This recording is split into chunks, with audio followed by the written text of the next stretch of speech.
What's up, y'all, and welcome back to the DualSense podcast. This is episode 34. I am one of your co-hosts, Jason, and today I am not joined yet again by Travis. His microphone is still not working, and he has ordered a new power cord, so hopefully that will alleviate the problems that he is having, and he'll be back to join me.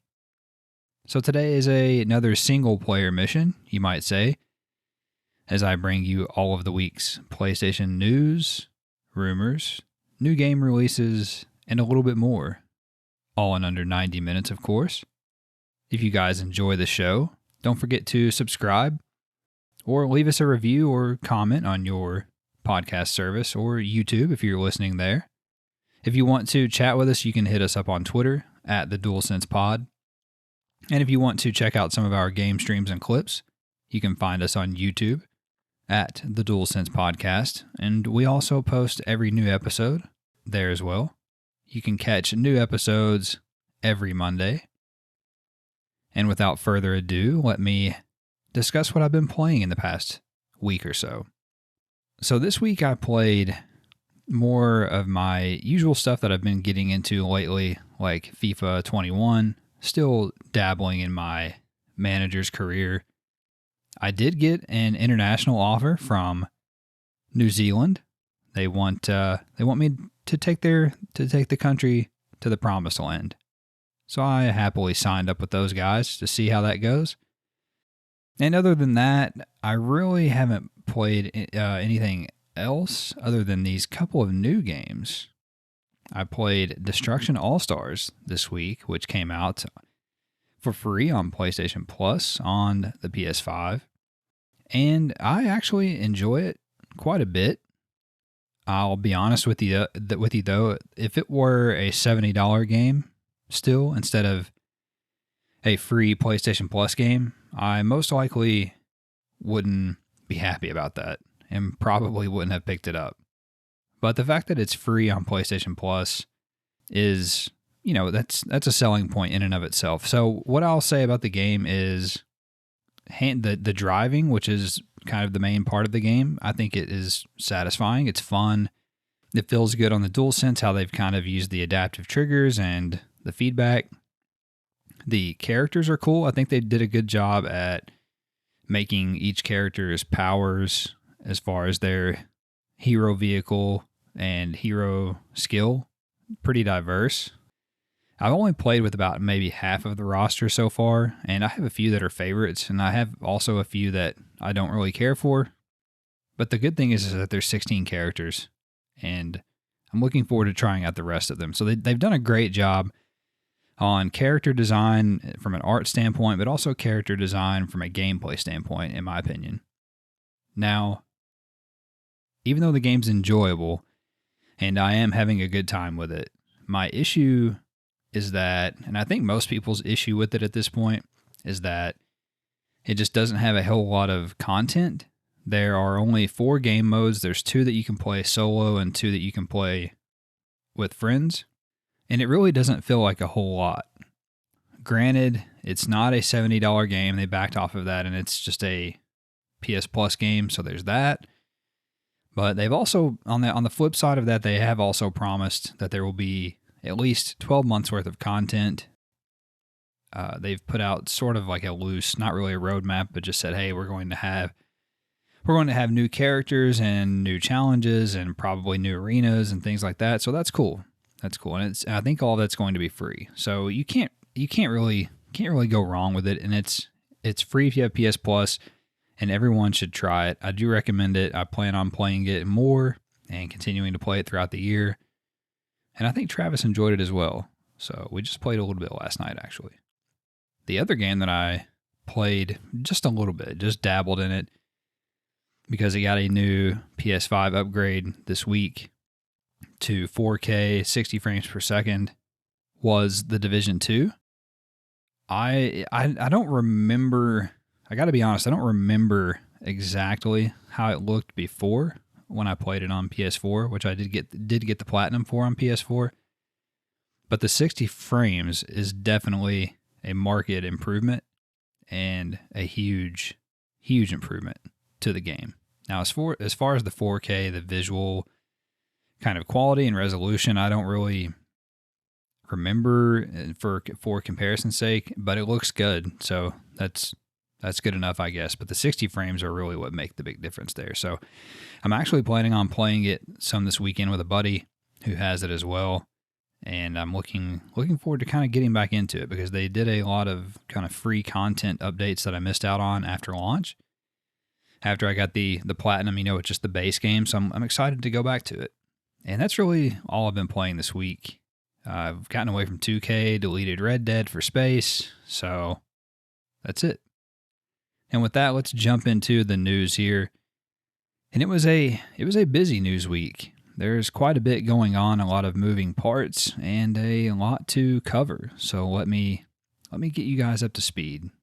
And it's going to be pretty lonely without Travis here. Got to be honest. I'm a little out of sorts. I usually, email Travis the show notes, and I didn't have to do that today because I knew that he wasn't going to be able to join me. And normally when I do that, I also email a copy to myself so that I can just have them on my computer when I go to record. Well, I forgot to do that because I didn't have to email them to Travis, but luckily I keep a physical hard copy backup for just that occasion. But you might say that it feels like I've lost a limb. It's like I'm missing an arm without him here. So you guys get the honor of spending a little bit of alone time with me. Just me and you, as I get you guys up to speed here. So here we go. Number 1, EA Sports announced on Tuesday the return of their long dormant yet beloved NCAA football franchise. Let's go. The series will now be called EA Sports College Football, and EA has partnered with collegiate licensing company to gain the rights to over 100 teams, including uniforms, playbooks, and more, according to website Push Square. However, the team rosters will not be accurate to real life, as current NCAA rules prohibit athletes from selling their likeness rights while still attending college. EA Sports will be monitoring how those rules change before the game's release, with executive Daryl Holt telling ESPN, quote, "We'll just keep tabs on everything as it develops and we'll be ready," end quote. The title is currently in early development for the PlayStation 5 with no release date or window announced. So guys, this is huge news. Now I know it may not be huge news to everyone, but it's huge news to a lot of people. Even if you don't play sports games or if you don't play NCAA football, you probably know how beloved that the series is to gamers. And you also probably know how beloved the last game that came out, which was NCAA Football 14 is. There are people who still play it today, who still stream it, who do YouTube series for it with seasons for different teams and things like that. And it's still one of the most expensive games at GameStop, I believe, as far as I think at one point it was like 60 or 70, maybe more, to get that game used at GameStop on PS3 or Xbox 360. I am so ready for this. It's been long overdue, which I know it's been a mess because of all the NCAA licensing issues with player likeness and monetization of individuals that are in college, and with the amateur rights or the amateur rules that the NCAA has. So it's awesome to see that this is in the works and going to become a reality. Even without the teams, I think most people they care about that, but the fact that we're just going to get the game, it doesn't bother me, and I doubt that it bothers others, because eventually I'm sure there will be a way to have custom rosters and things like that. However, Travis and I do have a little bit of an inside scoop on on this game. And from what we understand about how things stand right now, without saying a whole lot because we really can't, the rosters will not be editable in traditional ways because of the likeness issues and because that EA Sports is going to be forced to protect the likenesses of these players and athletes. And so we'll see how that works out, but it's super exciting. I'm very pumped, and I know Travis is too. And as far as when the game may come out, they said it's in early development. We feel pretty confident that it's going to be at least a couple of years before we see this game. Let me put it this way. It's going to be out after the next FIFA World Cup, and it will be out before the next Summer Olympics. I'll put it that way. Can't wait. Can't wait. Number 2, Sony shared their third quarter financials on Wednesday, and the Game and Network Services division is doing quite well, thanks to PlayStation. The PS5 sold 4.5 million units in the quarter, which ended on December 31st. For comparison, the PS4 sold nearly the same amount during the same quarter when it launched back in 2013. Sony also sold 1.4 million PS4 consoles in the quarter. The Game and Network Services division as a whole saw revenue rise 25% in the third quarter year over year to $8.4 billion, with a 27% increase in profit year over year to $762 million. Sony saw a 42% increase in software sales over the prior year, with over half of software and revenue coming from add-on content.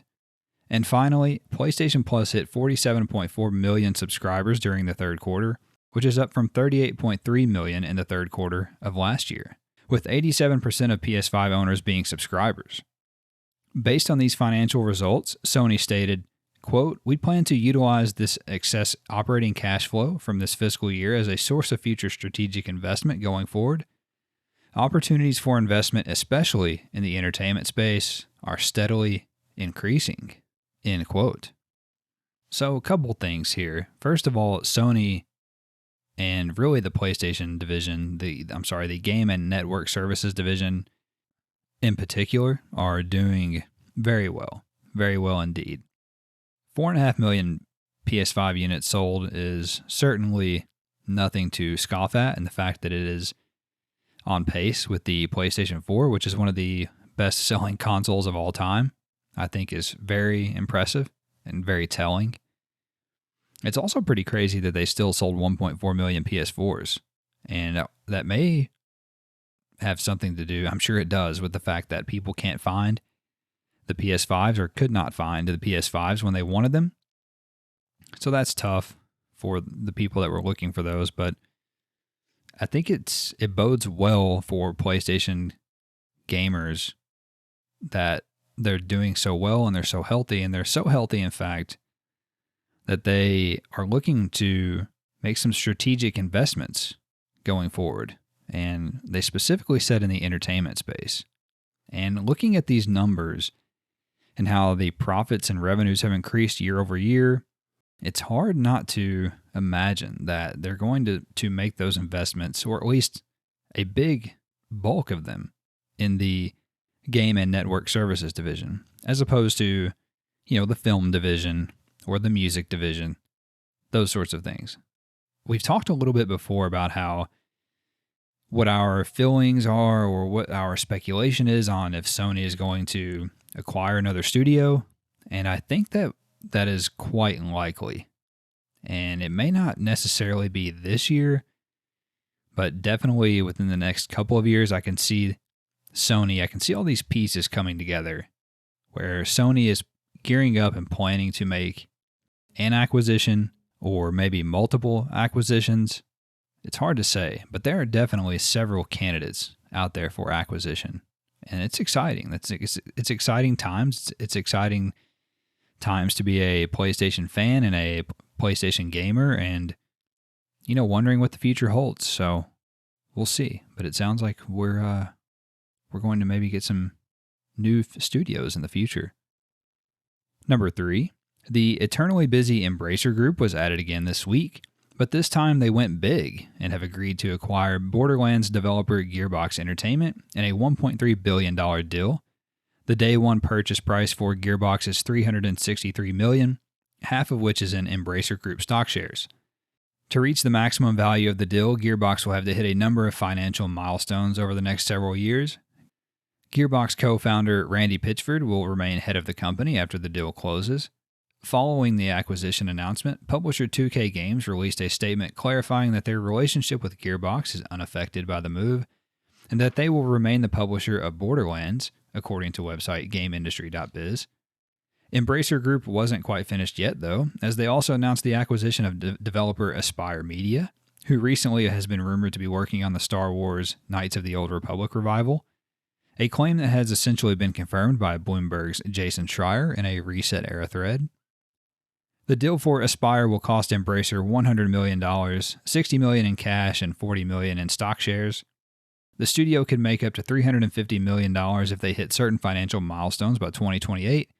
And finally, Embracer Group closed out their latest round of acquisitions by purchasing mobile and free-to-play game publisher EasyBrain for $640 million. So guys, they just don't stop. As we know, it's quite a spree that they've been on in really the past several months, several years. And it's crazy how many studios that they own now. This is definitely the biggest one yet, I would say, in my opinion, as far as purchasing Gearbox, who obviously has Borderlands, but they've done games like Godfall on PS5 and We Happy Few, and then they've published some other games as well. And so this is a large deal for them. That I would assume that that's going to be their flagship studio in a way.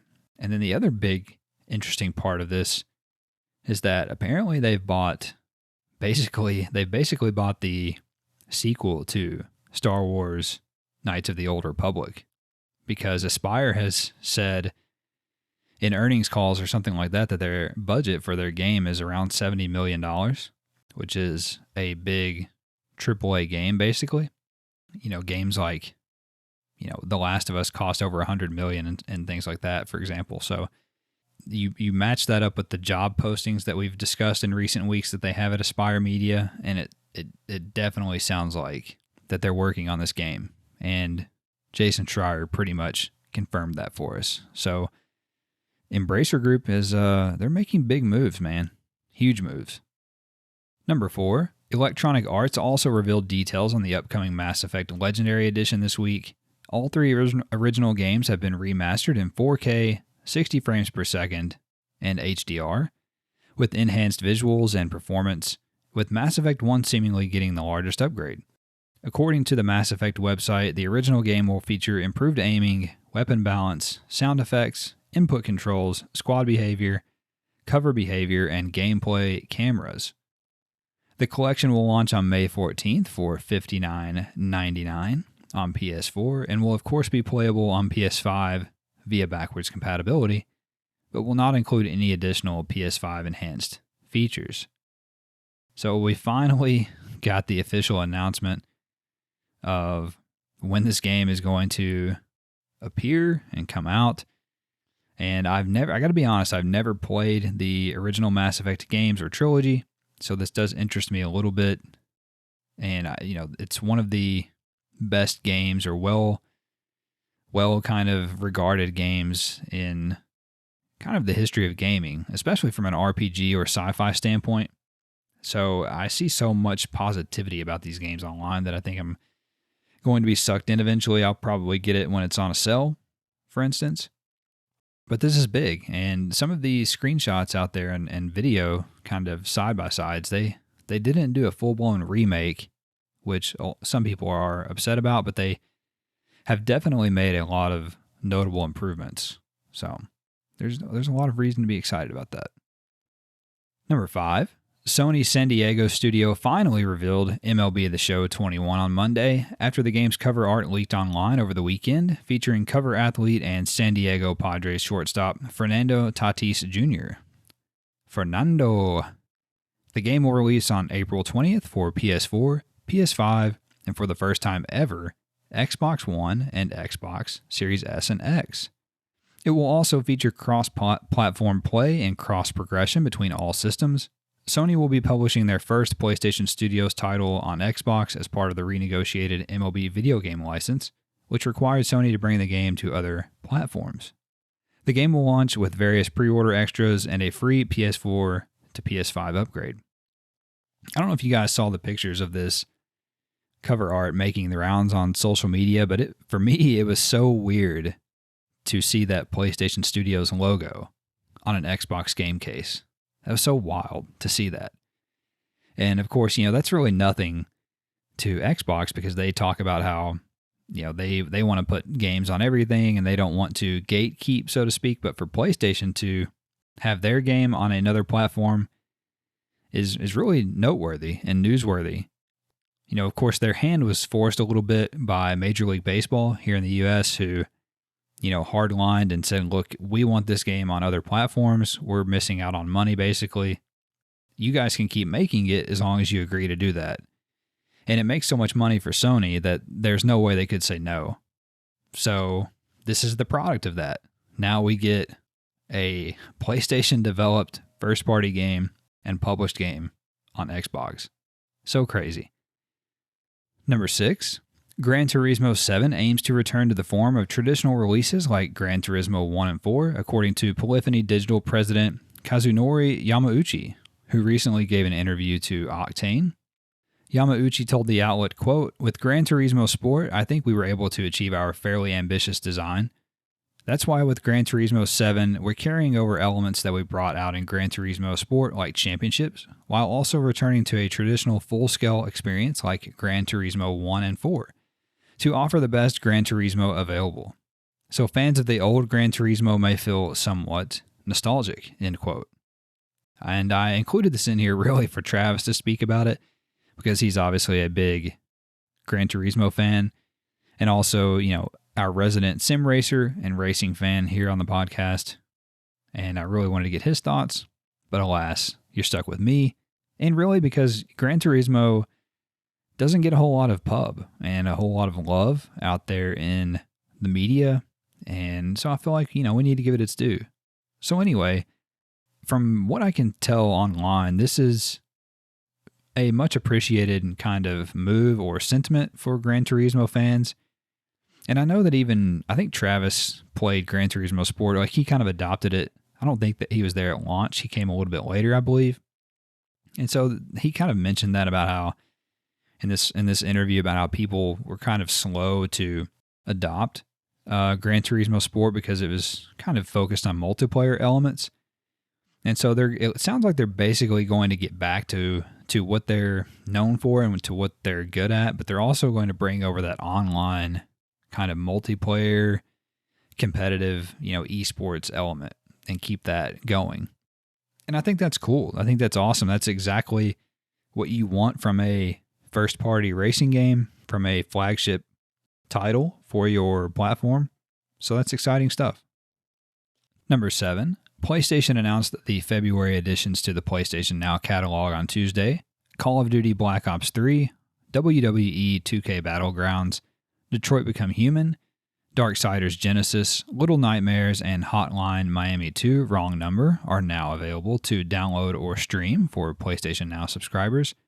It should be noted that Black Ops 3 is only available until April 29th, and that WWE Battlegrounds will be available until August 2nd, while the rest seem to be permanent additions to the service. So it's not a bad month. It's not as good as we've had some other months per se, but those are big games. Getting a Call of Duty game. Wrestling isn't really my thing, but I think the 2K Battlegrounds games are pretty decent. It seemed like they were decently received critically. Detroit Become Human is a great game. That's that's really a second-party title on PlayStation from Quantic Dream that everyone should check out. And then I am interested in checking out this Darksiders Genesis game. I almost bought it earlier this year, so I'm excited to check that out. I'm not into Darksiders, but I am into this format that they've gone to for this, which is like a top-down looter shooter, like a Diablo style game. So that kind of is appealing to me. And then Little Nightmares, I can recommend pretty wholeheartedly. That's a very good game. And it's not terribly scary or anything. It's just more atmospheric, kind of like Limbo or Inside, those sort of games. So I definitely recommend checking that out. And then Hotline Miami 2, can't go wrong with that, although the original is better. And those games are best played on Vita. Long live the Vita. Vita means life. Number 8, Sony released the list of January PlayStation Store most downloaded games this week. On PlayStation 5, the top 10 best-selling games, or most downloaded games, I should say, were Call of Duty Black Ops Cold War at number 1, followed by Hitman 3 at number 2, Spider-Man Miles Morales at 3, Madden NFL 21 at 4, NBA 2K21 at 5, Assassin's Creed Valhalla at 6, FIFA 21 at 7, Demon's Souls at 8, Mortal Kombat 11 at 9, and Rainbow Six Siege at number 10. Interesting. On PlayStation 4, the number 1 most downloaded game was Call of Duty Black Ops Cold War, followed by Grand Theft Auto 5 at number 2, Minecraft at 3, The Forest at 4. There's that game again, man. Jeez. Red Dead Redemption 2 at 5, Madden NFL 21 at 6, Ark Survival Evolved at 7, NBA 2K21 at 8, Gang Beasts at number 9. Wow. That's a very fun game, by the way. So I don't blame you guys. And at number 10 on PlayStation 4 was Spider-Man Miles Morales. Over on PlayStation VR, the most downloaded game was Beat Saber, followed by Job Simulator at number 2, Super Hot VR at 3, Vader Immortal at 4, The Walking Dead Saints and Sinners at 5, Gorn at 6, The Walking Dead Onslaught at 7, Creed Rise to Glory at 8, Arizona Sunshine at 9, and Gun Club VR at number 10. In the free-to-play category, the most downloaded game was Rocket League, followed by Warzone at 2, Fortnite at 3, Vigor at 4, Apex Legends at 5, Rogue Company at 6, Genshin Impact at 7, Rec Room at 8, Destiny 2 at 9, and Spellbreak at number 10. All right, guys, now it's time to get into a bunch of news nuggets. And normally, I would tell Travis to jump in wherever he felt like, but again, he's not with me today. I'm on my hopefully final solo mission here, behind enemy lines, as Travis leaves me in the trenches, just taking grenades, one after the other. Just one after the other. Here we go. First nugget. Sony announced that Spider-Man Miles Morales sold through 4.1 million copies as of December 31st. Wow, that's pretty impressive. I thought that was DLC. It's a great game. Good for those guys. Good for Insomniac. Sony also released a new firmware update this week for the PlayStation 5, which fixes the issue of the PS4 version of games installing from disk even after upgrading to the PS5 version. PlayStation announced that open world gardening simulation Wins and Leaves from developer Trebuchet will be coming exclusively to PSVR this spring. Ubisoft announced that Prince of Persia: Sands of Time remake has been delayed indefinitely.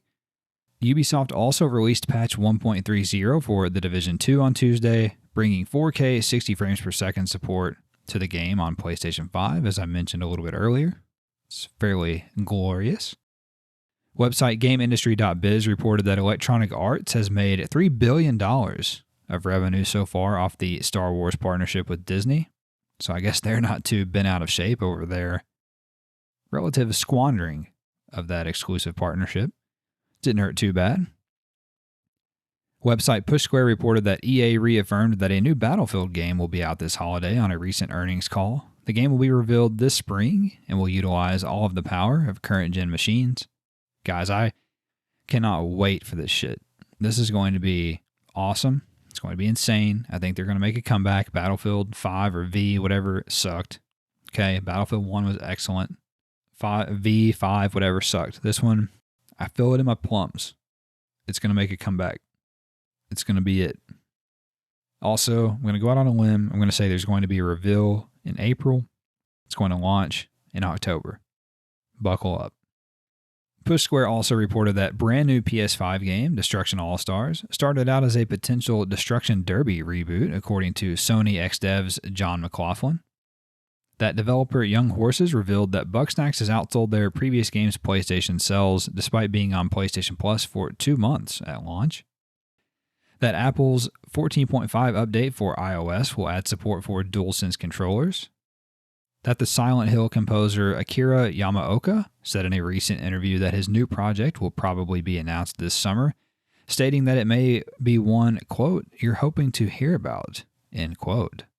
Interesting. There's been Silent Hill rumors for quite a while now. That would seem to be fairly likely and imminent.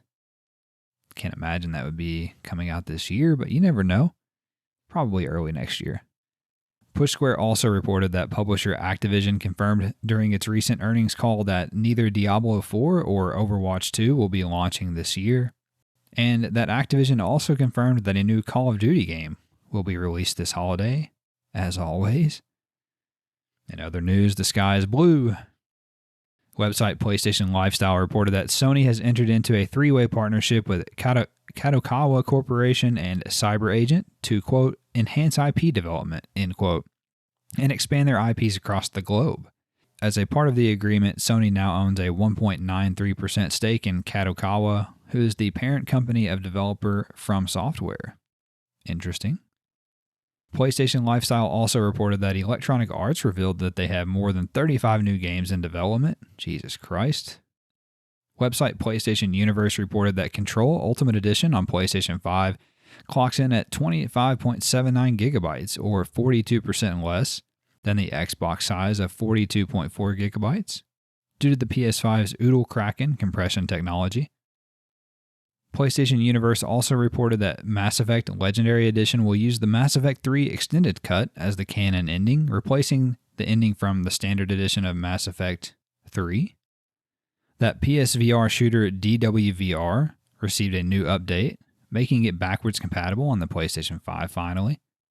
That a new GTA 6 rumor suggests it will follow a male protagonist around 1970s Miami and will feature chapters like Red Dead Redemption 2.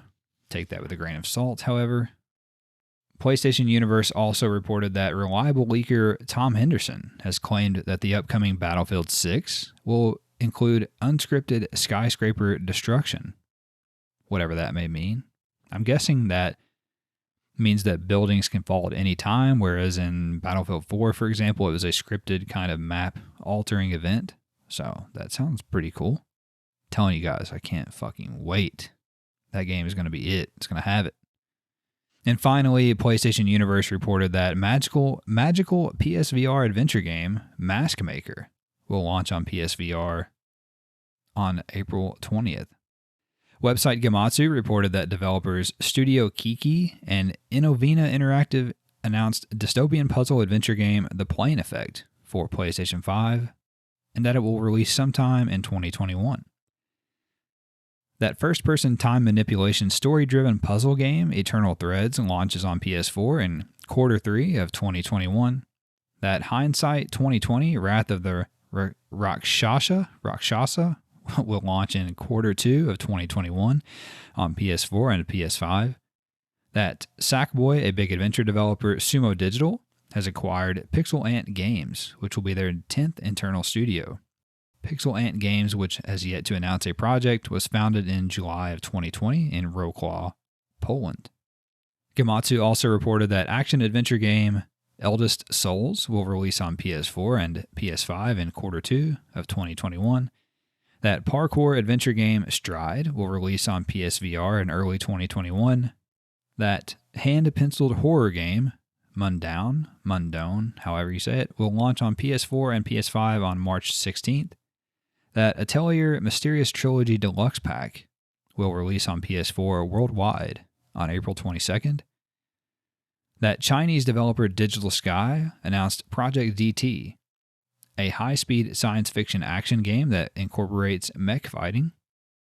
That time-bending RPG Chris Tells will launch on PS4 and PS5 sometime in July for $39.99 US.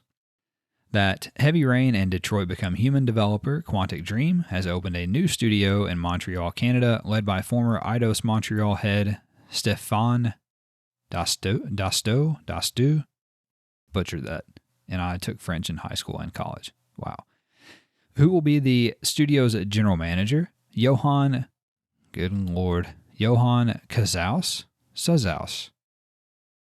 Whatever. Who was the project lead game designer on Assassin's Creed Valhalla, will also join the studio as gameplay director. That's very interesting. That doesn't sound like that's going to be a kind of cinematic, interactive, choice-based movie. Or game, I should say.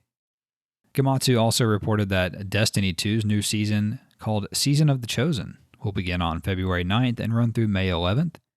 That publisher Sega will release a remastered version of Yakuza spin-off Judgment on the PlayStation 5 on April the 23rd. That side-scrolling action-adventure game Narita Boy will release on PS4 this spring. That narrative puzzle platformer Minute of Islands will launch on PS4 on March 18th. That roguelike deck builder Rogue Book will launch on June 24th for PS4 and PS5. That Guilty Gear Strive will receive a PS4 and PS5 open beta test from February 18th through the 21st. That Maximum Games will publish PlayStation China Hero Project horror action game In Nightmare for PS4 sometime in 2021. That Avoid 'em Up game, Puss. I can't make this up. It's an Avoid 'em Up game, whatever the hell that is, about a cat, guys. About a kitty cat. About a puss. About a pussy cat. It will release on PS4 on February 19th. You guys can check that out and let me know what the hell that is.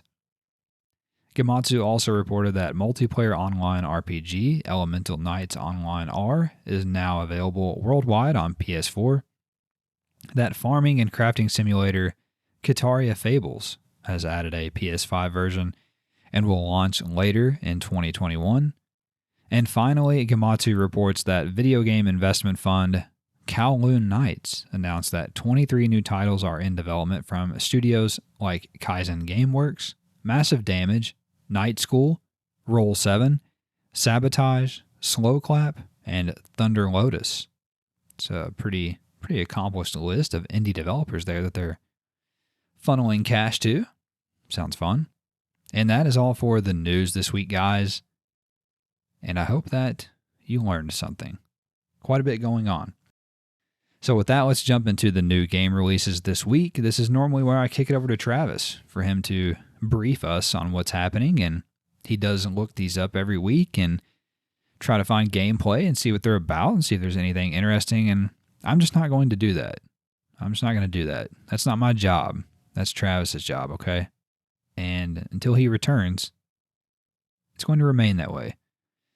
So I'm just going to let you know what's there, and you can make your own decisions. On February 2nd, we received Control Ultimate Edition on PS5, Destruction All-Stars on PS5, Ys 9, Monstrum Nox on PS4. On February the 3rd, we got Hyroxia 2 on PS4 and PS Vita. It's cross-buy. On February 4th, we got Haven, which has been on the PS5. It's now on the PS4. Also, we received Spice and Wolf VR2 on the PS4. Werewolf the Apocalypse Earthblood on both PS4 and PS5. And then on February the 5th, we got Arog on PS4 and PS5, which apparently is a pretty decent game. Kind of a short little adventure game. It's gotten some decent reviews. Also, we received Elemental Knights R on PS4, which I mentioned just a minute ago. Glittering Sword on PS4. How to Take Off Your Mask remastered on PS4. And let me take back what I said. I did have to look this game up because I had to know what the hell this was. It is a Japanese visual novel game. And what a title. What a time to release a game called that. I have no idea if it's about COVID or what, but it's something. Also, guys, we got Roombo First Blood, which is, I should have looked that up. That sounds hilarious. On PS4. The Neo Collection on PS5. and Valentine Candy Break on PS4. And that's all for the new game releases this week. I can't wait for Travis to come back and carry that weight on the podcast for us here. And guys, let me start to wrap this up here, this very abbreviated episode, because you're just getting to listen to me ramble on about the week's PlayStation news. So let's end this, shall we? By discussing what I'm going to be doing in the week ahead here. I, of course, am sucked into FIFA 21, Manager's Career Mode. I'm excited to finally, hopefully, I should say, get to play my first international match with my lads from New Zealand and take them to the glory land, to the promised land. And we'll see about that, but I'm pretty excited about that, looking forward to it. I'm also interested and excited to continue playing Destruction All-Stars. I may be enjoying it more than most, but I'm enjoying working my way through the character roster, seeing who I like, seeing who dicks, who owns, as it were. So I'm going to play some more of that, and then I really hope that I can play some Division 2 with my buddy John this weekend, see what that's about. They added 3 specializations after launch that I never really got to dabble in, and just want to kind of just want to touch on it. Just want to get back into it and check out this update. And then I did not play any Hitman 3 this week. Well, I played some last weekend maybe, and streamed a little bit, I think, on our YouTube page. But after that, I didn't do a very good job playing it, and I got to say I'm enjoying it a lot more. I think I forgot to mention that, maybe because it wasn't new, but I'm enjoying it a lot more than I did originally. And I played the first 2 missions, had a great time with those. Killed a guy dressed up as a doctor. Gosh, what am I thinking of? The medieval doctors with the long mask, plague doctor. Sorry. And killed a guy with an amputation knife, so that was a lot of fun. So I'm going to try to dip back into that as well. Got a lot of irons in the fire right now, believe it or not. And we haven't even gotten to the meat of the year, which right now looks like it's going to be May.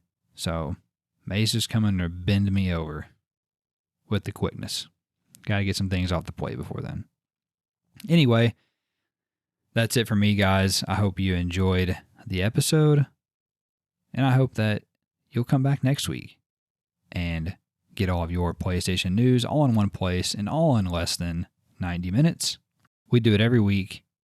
If you guys enjoyed the show, don't forget to subscribe, leave us a review, leave us a comment, leave us a thumbs up, leave us a thumbs down, whatever. Tell us you loved it, tell us you hated it. We get it. And if you did enjoy it, we would much appreciate if you would share us with a friend who you think may enjoy a PlayStation podcast, where they can just get the news, get it quick, get back on to life. You know, we're busy. We're all busy. We understand. All right, guys. Gonna get out of here. You guys take care. Have a great week. Stay safe. We'll talk at you next time.